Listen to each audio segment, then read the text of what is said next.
नमस्कार दोस्तों, स्वागत है आप सभी का आपके अपने इस यूट्यूब चैनल बाय एमडी धीवर पर। सो दोस्तों, आज का जो हमारा क्लास होने वाला है वो क्लास नंबर 20वां होने वाला है।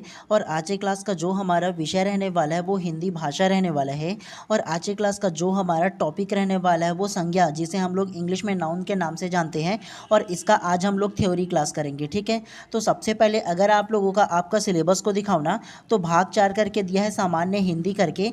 और इसमें जो हम लोग पढ़ने वाले हैं वो पढ़ने वाले हैं हम लोग पद एवं पद को पढ़ने वाले हैं। और इसके अंतर्गत जो पढ़ने वाले हैं ना, वो संज्ञा के भेद और संज्ञा के प्रकार जो है ना, इसको आज हम लोग पढ़ने वाले हैं, ठीक है। और इसके जस्ट बाद आप लोगों का जो क्लास लाऊंगा ना, तो उसमें इससे रिलेटेड जो एमसीक्यू सीरीज़ है ना उसको भी ला दूंगा, ताकि आप लोगों को ये पता चल सके कि ये जो संज्ञा है ना उसमें कितने प्रकार से प्रश्न पूछे जा सकते हैं। और जो व्यापम द्वारा विशेष तौर के एग्जाम में पूछे गए होंगे ना, तो वैसे इंपॉर्टेंट क्वेश्चन की ही लेकर के आऊँगा आप लोगों के समक्ष में, ठीक है।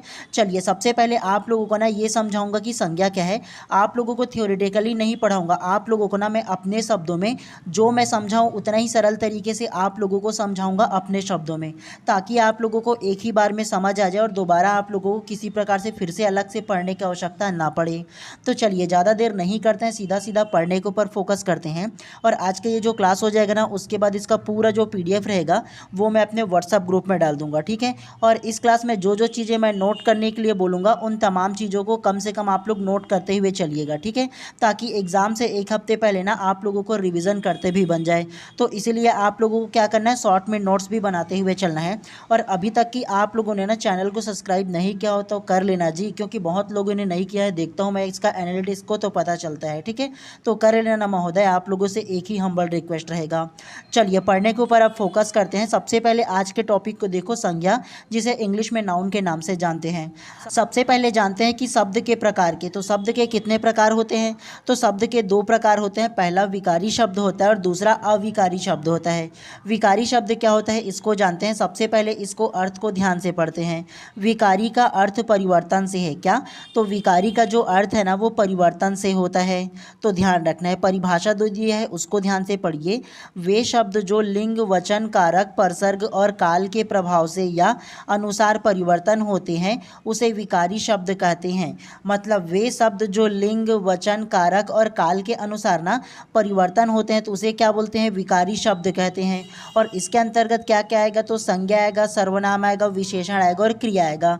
तो ये आप लोगों को याद रखना है केवल। उसके बाद अविकारी शब्द क्या होता है इसको जानते हैं। अर्थ को पढ़ो। अ से आशय नहीं तथा विकारी का अर्थ परिवर्तन से है। तो अ से क्या होता है, अ से जो लिखा है ना, मतलब शुरुआती में जो अविकारी लिखा है ना, तो अ का मतलब होता है नहीं, और विकारी का अर्थ परिवर्तन, मतलब जिसमें परिवर्तन नहीं होता है ना, तो उसे अविकारी शब्द कहते हैं। इसका परिभाषा दिया है, इसको पढ़िए।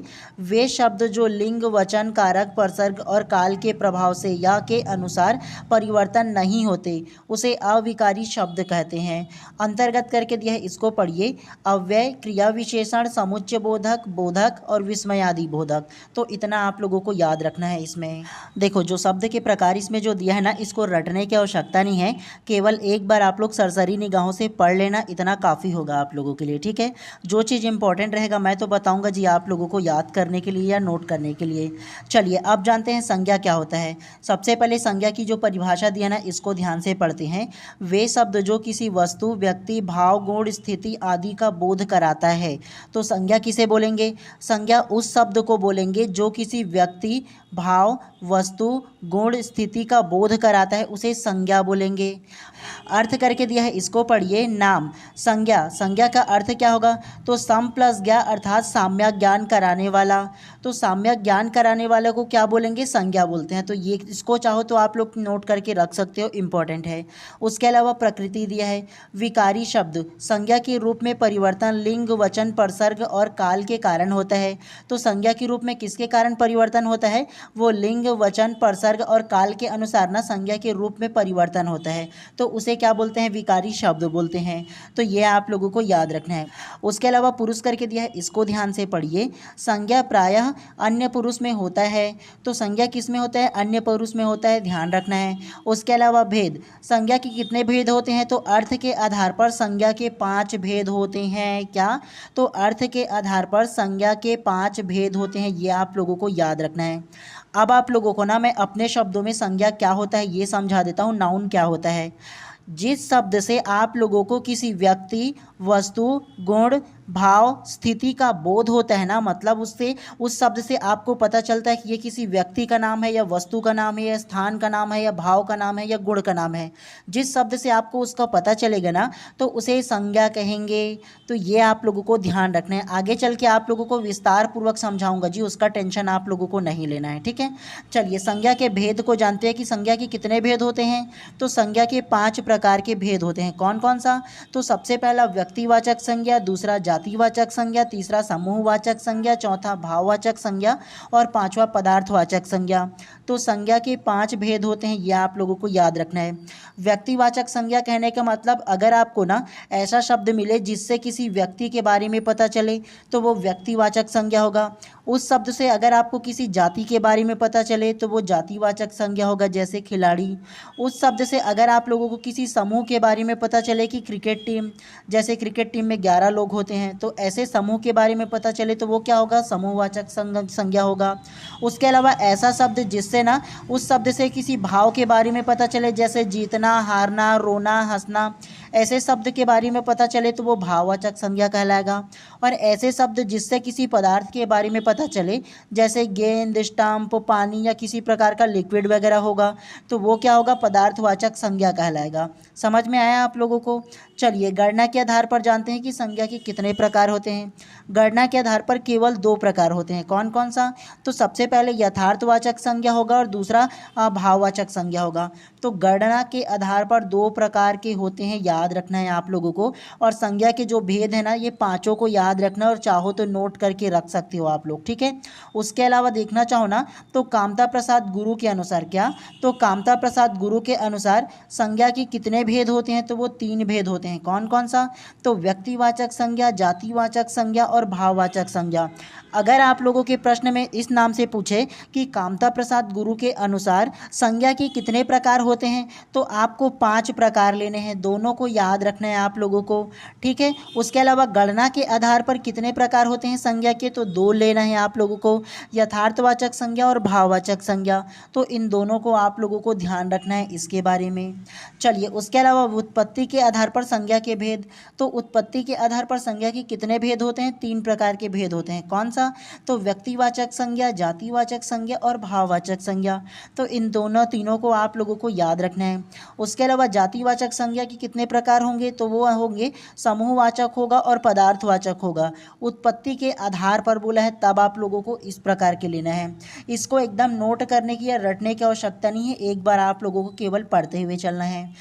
अब हम लोग ना संज्ञा के भेद के बारे में जानेंगे। जो हम लोगों ने पढ़ा था ना कि संज्ञा के 5 भेद होते हैं, तो इन पांचों भेदों को ना हम लोग डिटेल वाइज पढ़ते हुए चलेंगे ताकि हम लोगों को अच्छे से याद हो जाए। तो ध्यानपूर्वक जो जो चीज़ बताऊंगा ना उसको आप लोगों को याद करते हुए चलना होगा, ठीक है।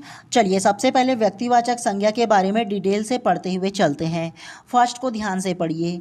जो शब्द किसी विशेष व्यक्ति, विशेष वस्तु, विशेष स्थान, विशेष प्राणियों आदि के नाम का बोध कराते हैं व्यक्तिवाचक संज्ञा कहलाते हैं।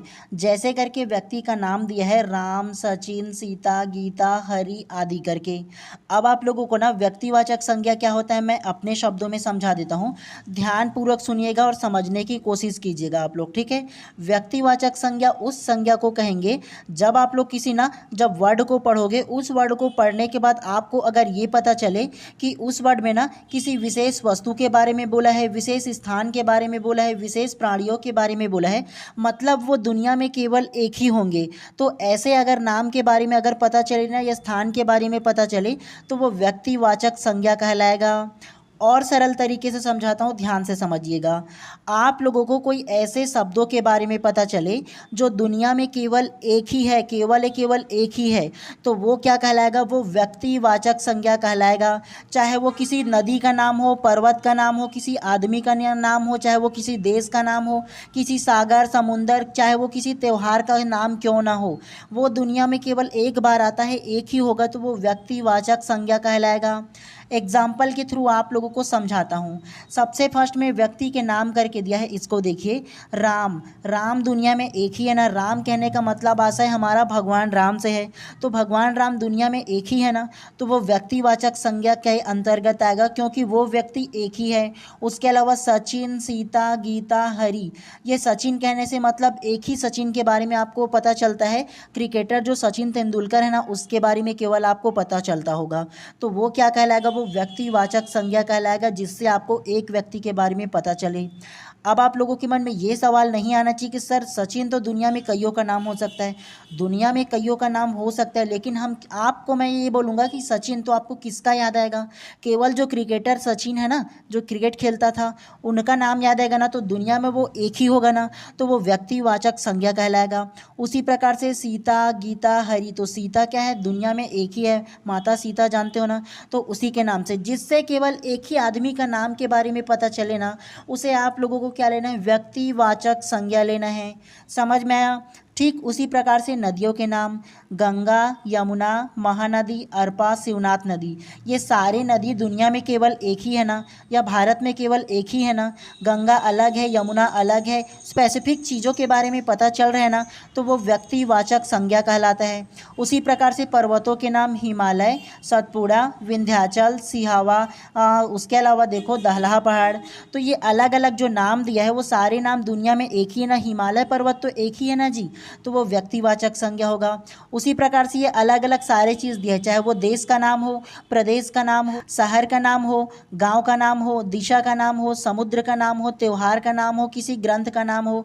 ग्रंथ में रामायण, महाभारत, ऋग्वेद, जो चीज़ दुनिया में एक ही होगा, जिससे आपको एक चीज़ों के बारे में पता चलेगा, चाहे वो कोई वस्तु हो, चाहे इंसान हो, चाहे वो किसी विशेष चीज़ हो, चाहे वो किसी विशेष जगह हो, तो वो व्यक्तिवाचक संज्ञा कहलाएगा। इन सारे ऑप्शन को ना मैं अपने पीडीएफ में दे दूंगा, तो वहाँ से आप लोग पढ़ लीजिए।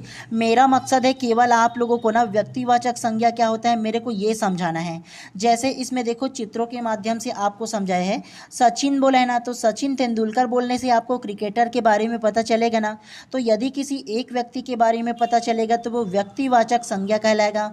जैसे रामायण, रामायण दुनिया में एक ही है ना जी, हमारा पवित्र ग्रंथ है ना, तो ये क्या है, तो ये भी व्यक्तिवाचक संज्ञा आएगा। ताजमहल कहने से आप लोगों को क्या पता चलता है कि भारत में आगरा में जो ताजमहल है ना, वही ताजमहल है, तो वो क्या है, व्यक्तिवाचक संज्ञा ये भी होगा। उसके अलावा जैत खाम, जो हमारे छत्तीसगढ़ के कवर्धा में है जैत खाम, आपको पता होगा, तो ये दुनिया में एक ही है ना जी, आपको पता चलता है ना। और अलग अलग होगा, लेकिन आपको किसका पता चलता है, यहाँ छत्तीसगढ़ में है उसका पता चलता होगा, तो वो क्या कहलाएगा, व्यक्तिवाचक संज्ञा कहलाएगा। अब मुझे लगता है कि आप लोगों को ना व्यक्तिवाचक संज्ञा क्या होता है समझ में आ गया होगा। चलिए अब हम लोग ना दूसरा प्रकार को पढ़ते हैं संज्ञा के। अब पढ़ते हैं जातिवाचक संज्ञा, कॉमन नाउन के बारे में जानते हैं। तो सबसे पहला कॉमन नाउन क्या होता है, इसको ध्यान से पढ़िए। जिस शब्द से एक ही जाति का बोध हो वह जातिवाचक संज्ञा कहलाता है। जैसे एग्जाम्पल करके दिया है इसमें, कवि, शिक्षक, डॉक्टर, इंजीनियर, लेखक, गुरु करके। अब आप लोगों को ना जातिवाचक संज्ञा क्या होता है, कॉमन नाउन क्या होता है, ये अपने शब्दों में समझा देता हूँ। जातिवाचक संज्ञा कहने का मतलब यह है कि जिस शब्द से ना आपको ना पूरे के पूरे उसकी जाति का बोध हो, किसी विशेष समुदाय या जाति का बोध हो ना, तो वो जातिवाचक संज्ञा कहलाता है। जैसे अगर मैं कवि कहता हूँ, तो आपको कोई एक कवि के बारे में पता चलता है क्या, आपको कवि के पूरे जातियों के बारे में पता चलता है। कि आपको ये पता चलता है क्या कि कोई एक कवि है, क्या वो अश्रु कवि है, कि वह त्वरित लिखने वाला कवि है, कि और कोई कविता लिखने वाला कवि है, ये पता चलता है ना। कवि की संपूर्ण जातियों के बारे में पता चलता है ना। ठीक उसी प्रकार से अगर मैं शिक्षक बोलता हूँ या डॉक्टर बोलता हूँ, तो शिक्षक बोलने से आशा यह है कि शिक्षक की पूरी जातियों का बोध होता है। जाति कहने का मतलब यह है शिक्षक कौन होता है, जो आपको सिखाता है, कुछ भी चाहे सिखाए वो आपका शिक्षक होता है। माँ भी एक प्रकार से शिक्षक होता है, स्कूल में पढ़ाने वाला भी एक शिक्षक होता है। उसके अलावा ग्राउंड में जो आपको प्ले कराता है, खिलाता है ना, कोई भी चीज़ चाहे वो क्रिकेट वगैरह हो, वो भी एक शिक्षक ही कहलाता है। आपको जो सिखाता है वो शिक्षक होता है।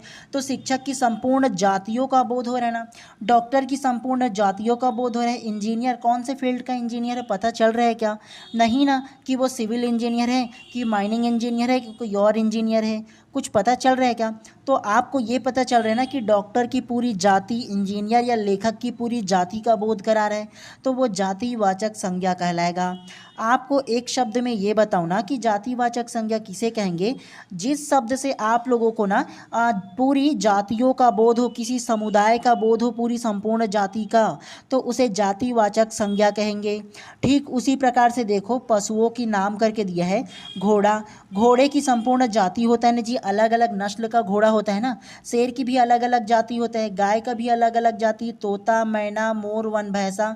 तो तोता का भी आप लोगों को पता होगा, गाय का भी अलग अलग जाति होता है कि वो जर्सी वाला गाय है कि देसी गाय है कि और अलग अलग प्रजाति वाला गाय है। तो गाय की संपूर्ण अगर जातियों का बोध करे तो वो क्या कहलाएगा? जातिवाचक संज्ञा कहलाएगा। ठीक उसी प्रकार से मनुष्य, मनुष्य में देखो लड़का, लड़की, मनुष्य। तो लड़का कहने से संपूर्ण लड़कों की जातियों का बोध हो रहा है। लड़की कहने से मतलब ये होगा कि लड़कियों का संपूर्ण जाति का बोध होगा। उसके अलावा मनुष्य की पूरी प्रजाति का बोध हो रहा है ना जी। किसी एक आदमी के बारे में पता चल रहा है क्या मनुष्य बोलने से? नहीं ना। तो वो पूरी प्रजाति का बोध हो रहा है। और इसी मनुष्य में अगर मैं बोल दूँ सचिन तेंदुलकर बोल दूँ या विराट कोहली बोल दूँ, तो वो एक आदमी का बोध करा रहा है। दुनिया में विराट कोहली या सचिन तेंदुलकर एक है ना, तो ये क्या होगा? व्यक्तिवाचक संज्ञा हो जाएगा। लेकिन अगर मनुष्य बोला है तो वो जातिवाचक संज्ञा के अंतर्गत आएगा। उम्मीद करता हूँ कि आप लोगों को अब जातिवाचक संज्ञा क्या होगा समझ में आ गया होगा। ठीक उसी प्रकार से वस्तुओं के नाम में दिया है कमल, घर, कुर्सी, कंप्यूटर। कंप्यूटर की अलग अलग जनरेशन होता है ना जी, अलग अलग कंप्यूटर कहलाता है ना जी। कंप्यूटर के अंतर्गत मोबाइल भी आ जाता है, लैपटॉप भी आ जाता है, आपका जो कंप्यूटर है एक्चुअल का वो भी आ जाता है, बड़ा वाला जो आता है सुपर कंप्यूटर उसको भी कंप्यूटर ही कहते हैं। तो पूरी संपूर्ण जाति आ जाता है।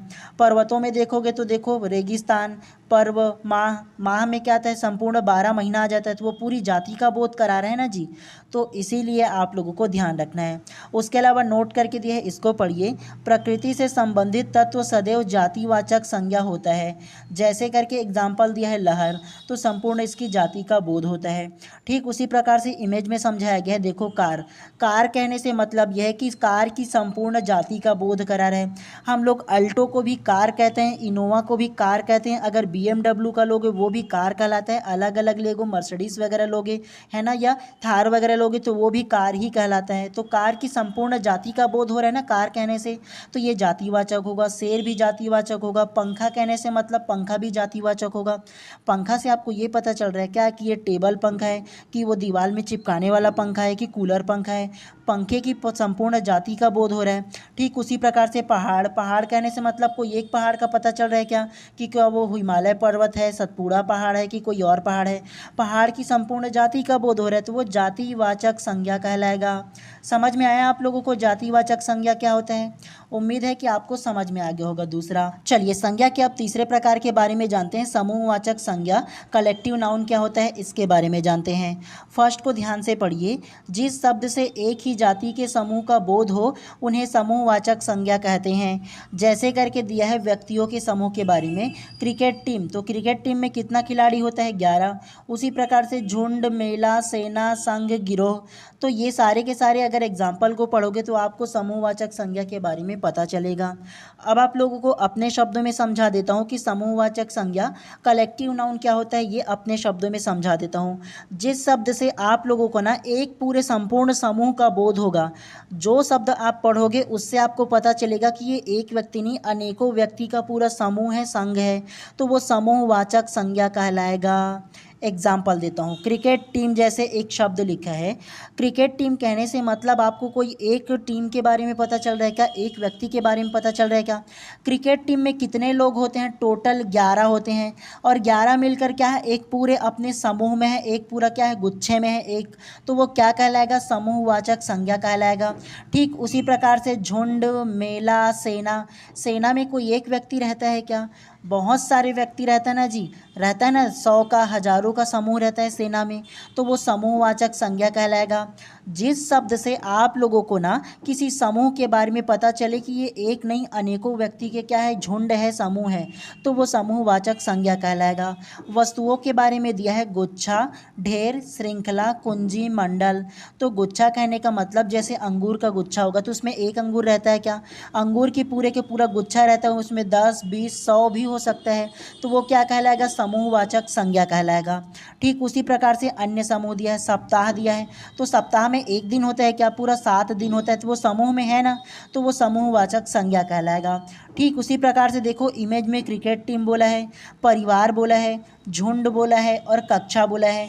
तो क्रिकेट में कितने लोग रहते हैं, 11, तो 11 रहते हैं, तो ये क्या है, समूह में, तो समूहवाचक होगा। परिवार में क्या एक लोग रहते हैं, परिवार किसी बोलेंगे। एक से अधिक लोग जब रहते हैं ना, 2 से 3 से अधिक लोग रहेंगे तो वो परिवार बोलते हैं, तो परिवार भी क्या होगा, समूहवाचक होगा। झुंड भी क्या होगा, समूहवाचक होगा। और उसके अलावा कक्षा, कक्षा में तो जी 10, 20, 50, 100 जितने भी हो सकते हैं, तो पूरे के पूरे क्या होगा, एक समूह में होता है, तो ये समूहवाचक संज्ञा अर्थात कलेक्टिव नाउन कहलाता है। समझ में आया आप लोगों को कलेक्टिव नाउन क्या होता है, समूहवाचक संज्ञा क्या होता है वो। चलिए उसके बाद चौथा को जानते हैं, पदार्थवाचक या द्रववाचक संज्ञा, मटेरियल नाउन क्या होता है, इसके बारे में जानते हैं। तो ध्यान से इसको भी पढ़िए। जो शब्द किसी ठोस, तरल, धातु, अधातु या द्रव्य होने का बोध कराते हैं तथा जिससे कोई वस्तु बना हो, द्रव्य पदार्थवाचक संज्ञा कहलाते हैं। जैसे एग्जाम्पल दिया है, धातु एवं खनिज का नाम दिया है, सोना, चांदी, लोहा, तांबा, पीतल। तो अब आप लोगों को ना ये द्रववाचक संज्ञा या पदार्थवाचक संज्ञा, मटेरियल नाउन क्या होता है ये आप लोगों को बता देता हूँ। जिस शब्द से आप लोगों को ना किसी ठोस, तरल, धातु या अधातु या द्रव के बारे में पता चलेगा ना कि वो लिक्विड है कर करके, तो वो आप लोगों का द्रववाचक संज्ञा या मटेरियल नाउन कहलाएगा। जैसे सोना, सोना क्या है जी, एक प्रकार की पदार्थ है ना, तरल पदार्थ, इसको ठोस किया जाता है। उसी प्रकार से चांदी भी क्या है, एक धातु है। लोहा, तांबा, पीतल ये भी धातु है। पेट्रोल, कोयला, लकड़ी ये सारे के सारे क्या है, धातु है। उसके अलावा पानी, घी जितना भी लिक्विड में आएगा ना, सारे के सारे धातु में आएगा। ठीक है, उसी प्रकार से तेजाब, ऊन, सीमेंट ये सारे के सारे क्या होता है, धातु के अंतर्गत आएगा। सोना दिया है, मिट्टी दिया है, दूध दिया है और चावल, ये सारे के सारे क्या होगा, धातुवाचक संज्ञा होगा, पदार्थ में आता है ना जी, ये खाद्य पदार्थ में आएगा, ये दोनों है ना, तो इसीलिए क्या होगा, ये पदार्थ के अंतर्गत आएगा, मटेरियल नाउन आएगा। तो ये आप लोगों को याद रखना है, इंपॉर्टेंट है आप लोगों के लिए। ठीक है, चलिए उसी प्रकार से नेक्स्ट को पढ़ते हैं, अंतिम जो संज्ञा के जो प्रकार है उसको पढ़ते हैं। बहुत सारा लेजी, कोई भी टफ नहीं है, अच्छे से आप लोग क्या करोगे, पढ़ोगे तो एक बार केवल आप लोगों को पढ़ने की आवश्यकता है, ज़्यादा पढ़ने की ज़रूरत नहीं पड़ेगा। अगर किसी चीज़ को नोट करना चाहते हो ना, तो केवल ये जो अलग अलग संज्ञा के प्रकार है ना, उसका जो परिभाषा है उसको आप लोग नोट कर सकते हो अपने याददाश्त के लिए, ताकि आप लोग एग्ज़ाम से एक हफ्ते पहले जाओ ना, तो पढ़ करके जाओगे तो याद रहेगा किसको क्या बोला जाता है। चलिए उसके बाद पांचवा को जानते हैं, संज्ञा के प्रकार को। भाववाचक संज्ञा, एब्स्ट्रैक्ट नाउन क्या होता है इसके बारे में जानते हैं। तो फर्स्ट को ध्यान से पढ़िए। जिस संज्ञा शब्द से व्यक्ति या वस्तु के गुण या धर्म, दशा या व्यापार का ज्ञान हो, तो उसे क्या बोलेंगे, भाववाचक संज्ञा बोलेंगे। अथवा करके दिया है, इसको भी पढ़ लीजिए। किसी गुण, दशा, स्वभाव, कार्य का बोध कराने वाले शब्द को भाववाचक संज्ञा कहते हैं। विशेष करके दिया है, देखो इसमें विशेष को आप लोग छोड़ दो, मैं आप लोगों को पहले ना भाववाचक संज्ञा, एब्स्ट्रैक्ट नाउन क्या होता है ये समझा देता हूँ। जिस शब्द से आप लोगों को ना किसी गुण, धर्म या किसी ना इमोशन के बारे में पता चले ना, तो उसे क्या बोलेंगे, उसे भाववाचक संज्ञा बोलेंगे, अगर उससे आपको इमोशन के बारे में पता चलता है तो। विशेष करके दिया है, इसको ध्यान से देख लो एक बार, आपको पता चल जाएगा।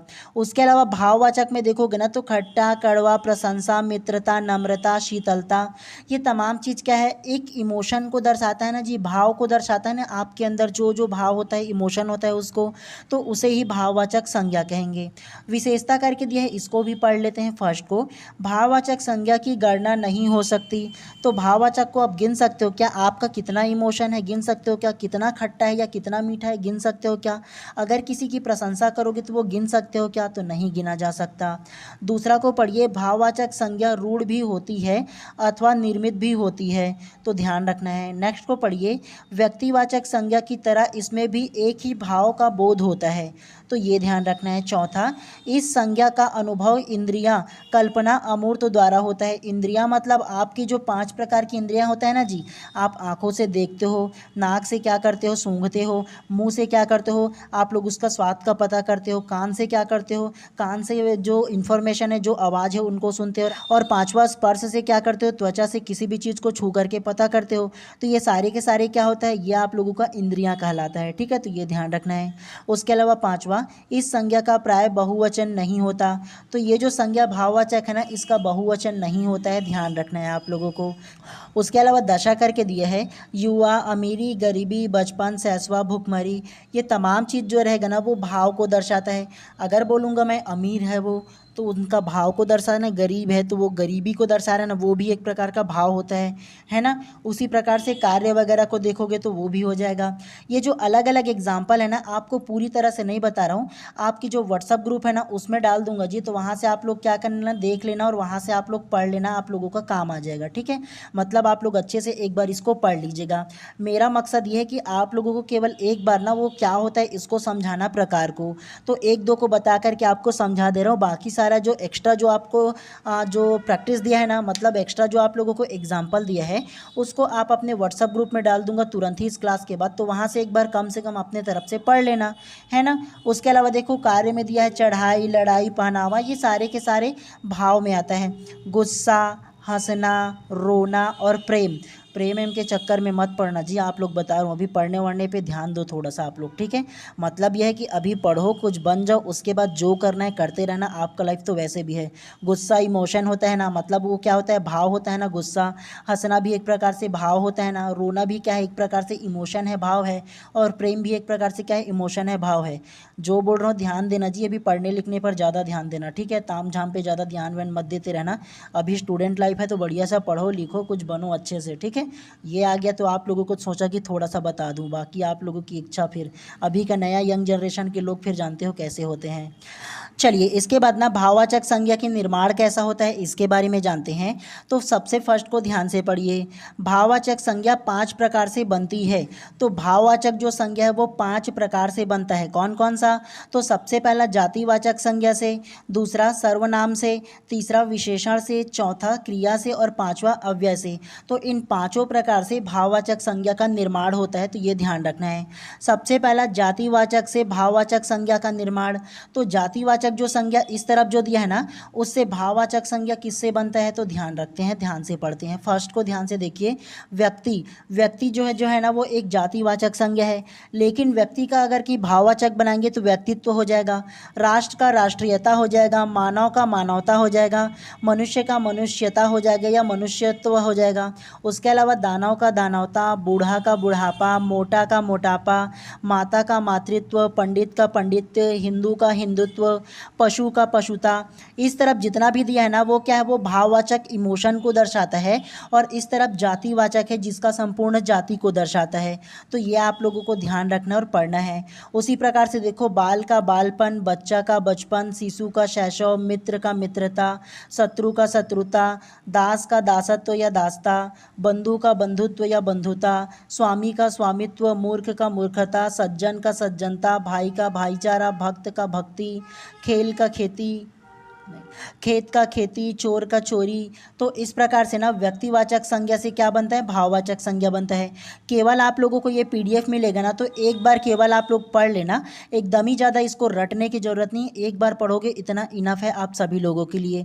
और आज का ये जो क्लास हो जाएगा ना, तुरंत ही इसका पीडीएफ मैं अपने व्हाट्सअप ग्रुप में डाल दूंगा, तो वहाँ से आप लोग डाउनलोड करके पढ़ लीजिएगा आप लोग। ठीक है, चलिए उसके बाद दूसरा को पढ़ते हैं, सर्वनाम से भाववाचक संज्ञा का निर्माण। तो सर्वनाम से भाववाचक संज्ञा कैसे बनता है, तो ध्यान से देखो। सर्वनाम इस तरफ दिया है, निज का निजत्व, स्व का स्वार्थ, अपना का अपनापन या अपनत्व, अह का अहंकार, मम का ममता या ममत्व, सर्व का सर्वस्व, अहम का अहंकार, आप का आपा। तो इसी प्रकार से सर्वनाम से भाववाचक संज्ञा बनता है।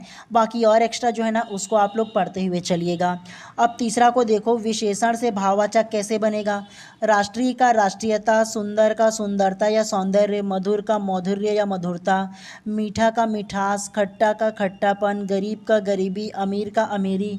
कोई टफ लग रहा है क्या आप लोगों को? नहीं है, जान डालोगे एक ही बार में। उसके अलावा फ़कीर का फ़कीरी, कठोर का कठोरता, गर्म का गर्मी, सर्द का सर्दी, मोटा का मोटापा। तो ये तो ईजी है जी आप लोगों के लिए। उसके अलावा चौथा थोड़ा सा और दिया है आप लोगों के लिए। चौथा, क्रिया से भाववाचक संज्ञा का निर्माण। तो क्रिया है, देखो इस तरफ क्रिया दिया है और इस तरफ भाववाचक दिया है। घबराना का घबराहट, गिरना का गिरावट, लिखना का लिखावट, खेलना का खेल, पढ़ना का पढ़ाई, दौड़ना का दौड़ाई, सजना का सजावट। उसके अलावा उतरना का उतार। तो इस प्रकार से ना क्रिया से क्या बनेगा? भाववाचक संज्ञा बनेगा। इन तमाम चीज़ों को आप लोगों को पढ़ लेना है, ठीक है। एक्स्ट्रा इसीलिए नहीं बोल रहा हूँ, आप लोगों को मैं क्या करूँगा, सारे को एक एक को नहीं बता रहा हूँ, आपकी पीडीएफ में आप लोगों को प्रोवाइड कर रहा हूँ ना जी, तो वहाँ से आप लोग पढ़ लेना। मेन जो आप लोगों को याद रखना है ना, वो आप लोगों को ये जो 5 प्रकार है ना, व्यक्तिवाचक संज्ञा, जातिवाचक संज्ञा, समूहवाचक संज्ञा, भाववाचक संज्ञा और पदार्थवाचक संज्ञा, इन पांचों प्रकार को आप लोगों को याद रखना है। इसी में से ही प्रश्न पूछेगा, अधिकतर जो प्रश्न पूछेगा वो, और कम से कम 1 नंबर का इसमें का आएगा ही आएगा। 100% लिख के रख लो। क्यों? क्योंकि इसमें से प्रश्न पूछा जाता है, खास तौर से इसके प्रकार से पूछा जाता है। तो इसीलिए आप लोगों को ना क्या करना है, आप लोगों को इसका जो 5 प्रकार है ना संज्ञा के, तो उसको आप लोगों को नोट करके रखना है। ये जो 5 प्रकार जो भेद दिया है ना, इसको नोट करके रखना है कि व्यक्तिवाचक संज्ञा किसे कहते हैं, जातिवाचक किसे कहते हैं, समूहवाचक या भाववाचक या पदार्थवाचक। इन तीनों पांचों को ना क्या क्या कहते हैं, ये आप लोगों को याद रखना है। क्यों होता है ये भी याद रखना है। चाहो ना तो मैं जो सरल तरीके से आपको बताया हूँ ना, इसको क्या कहते हैं, उसको केवल नोट करके रखो अपने शॉर्ट नोट्स में, और एग्ज़ाम से 1 हफ्ते पहले एक बार केवल पढ़ करके जाओ। इसीलिए बोल रहा हूँ, ताकि आप लोग एग्ज़ाम आते आते भूल मत जाओ। केवल शॉर्ट में लिख के रखोगे ना कि व्यक्तिवाचक संज्ञा किसे बोलेंगे, किसी शब्द को पढ़ने के बाद अगर उससे किसी व्यक्ति, वस्तु, स्थान, भाव के बारे में पता चलता है तो उसे क्या बोलेंगे, व्यक्तिवाचक संज्ञा बोलेंगे। जो दुनिया में केवल एक ही हो उसे व्यक्तिवाचक संज्ञा बोलेंगे। तो ऐसे शॉर्ट में आप लोग नोट करके रख लीजिए अपने समझ के अनुसार, और 1-2 उसमें एग्जाम्पल लिख लीजिए। उसी प्रकार से जातिवाचक किसे बोलेंगे, उस शब्द से जिससे पूरी जाति का बोध हो तो उसे जातिवाचक कहेंगे, जैसे खिलाड़ी। समूहवाचक किसे बोलेंगे, उस शब्द से जिससे संपूर्ण क्या होगा, समूह का बोध हो, किसी गुट या गुच्छे का बोध हो तो उसे समूहवाचक संज्ञा बोलेंगे। भाववाचक संज्ञा किसे कहेंगे, भाववाचक संज्ञा उस संज्ञा को बोलेंगे या उस शब्द को बोलेंगे जिससे किसी इमोशन का पता चले, भाव का पता चले, तो वो भाववाचक होगा। पदार्थवाचक संज्ञा किसे बोलेंगे, पदार्थवाचक संज्ञा के अंतर्गत वो शब्द आएगा जिसके अंतर्गत ना वो उस शब्द को पढ़ने से हमको ये पता चले कि वो किसी पदार्थ है, लिक्विड है, जैसे गेंद या स्टंप है, तो ये पता चले तो हमको क्या होगा, पदार्थवाचक। ऐसे शॉर्ट में आप लोगों को केवल लिखना है अपने शब्दों में और नोट करके रखना है, इसीलिए बोल रहा हूँ, ठीक है। आप लोगों को केवल इतना ही पढ़ना है, इससे ज़्यादा कहीं बाहर से पढ़ने का आवश्यकता नहीं है कि बुक से और पढ़ लो, मत पढ़िए। जो पीडीएफ प्रोवाइड करूँगा उतना ही पढ़िए, इतना काफ़ी है आप लोगों के लिए, ठीक है। चलिए, आप सभी लोगों का दिन शुभ एवं मंगल में हो। आप लोगों को केवल इतना ही पढ़ना था। आप लोगों का ये जो पीडीएफ है ना, तुरंत ही अपने व्हाट्सएप ग्रुप में डाल दे रहा हूँ। और अभी तक कि आप लोगों ने नहीं जुड़ा होगा तो जुड़ जाइए महोदय, क्योंकि 1 महीना बचा हुआ है। 1 महीने में ना अगर चाहोगे ना तो कम से कम 3 घंटा सुबह, 3 घंटा शाम पढ़ के आप लोग पूरा पीडीएफ को कंप्लीट कर सकते हो और 1 महीने में अपना तैयारी कर सकते हो। तो आपके स्क्रीन पर जो व्हाट्सअप नंबर आ रहा है उसमें आप लोग कॉन्टैक्ट करके क्या कर सकते हो, जुड़ सकते हो व्हाट्सअप ग्रुप में, ठीक है। चलिए, मिलते हैं इसी प्रकार से नेक्स्ट क्लास में। आप सभी लोगों का दिन शुभ एवं मंगलमय हो।